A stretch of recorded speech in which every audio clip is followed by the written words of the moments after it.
In some places during the 1930s, dust drifted like snow, covering farm buildings and houses. 19 states in the center of the United States became a vast dust bowl.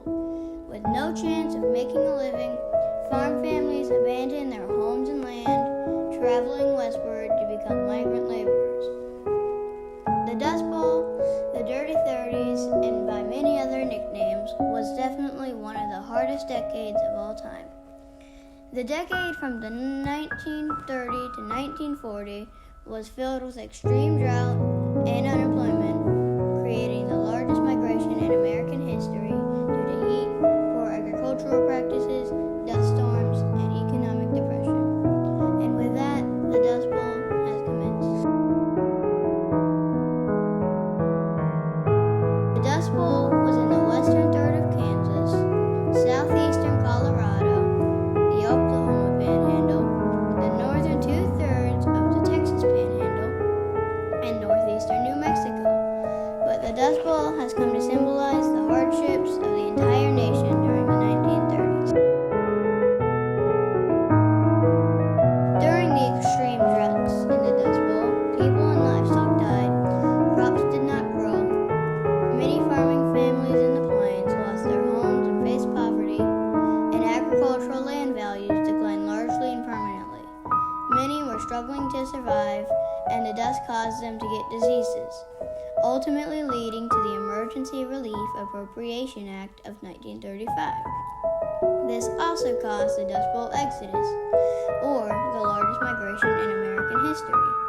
By 1940, 2.5 million people, or about twice the population of Hawaii, moved out of the Plains states, and of those people, 200,000 of them moved to California on the west coast of America.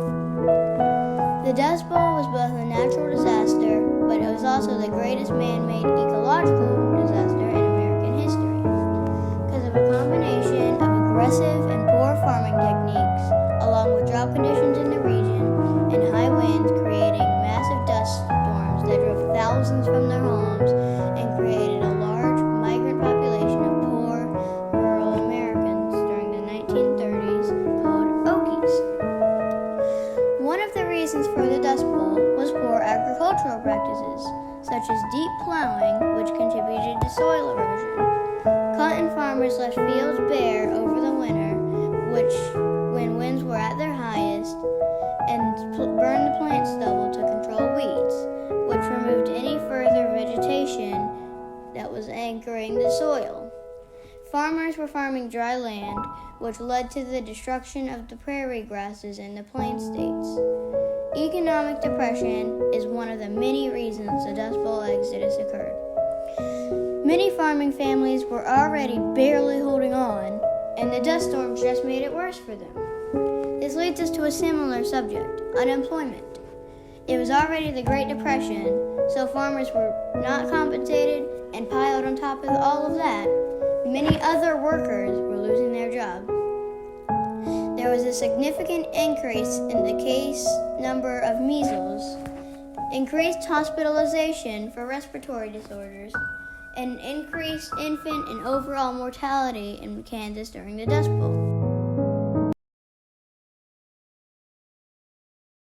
It was not all bad in the Dust Bowl, though. President Franklin D. Roosevelt established several measures to help alleviate the poor and displaced farmers. He also addressed the environmental degradation that led to the Dust Bowl originally. Along with this, the Prairie States Forestry Project was put into gear.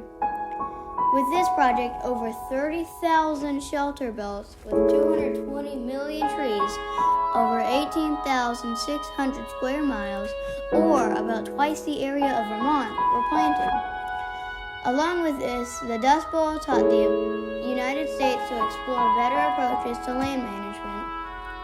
In western lands with too little rainfall to support grain crops like corn or wheat should be left as pasture to maintain a grass cover that can retain moisture and keep topsoil in place to prevent soil erosion. An important outcome of the 1930s social and ecological crisis on the Great Plains was the greatly expanded participation of government in land management and soil conservation. In the U.S., a involved in land management and soil conservation.